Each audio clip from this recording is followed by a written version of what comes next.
Hello guys, welcome back to the channel. In this tutorial, I'll be showing you how we can send files from Android device.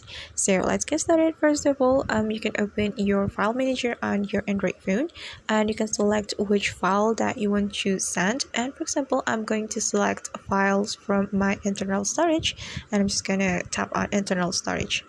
Alright, and I'm going to send file from this download folder. So just tap on the download folder and you can select multiple files. You just need to tap and hold on the first file, and for the other files you can just tap it like this.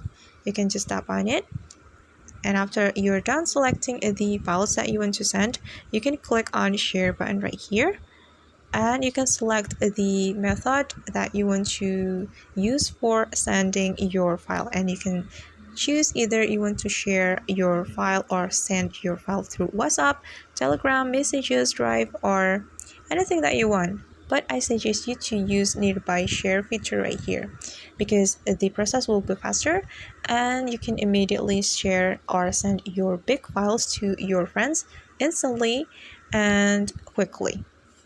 Okay guys, and that's how we can send files from Android device. I hope this tutorial will be helpful for you. Thank you so much for watching and see you on the next video.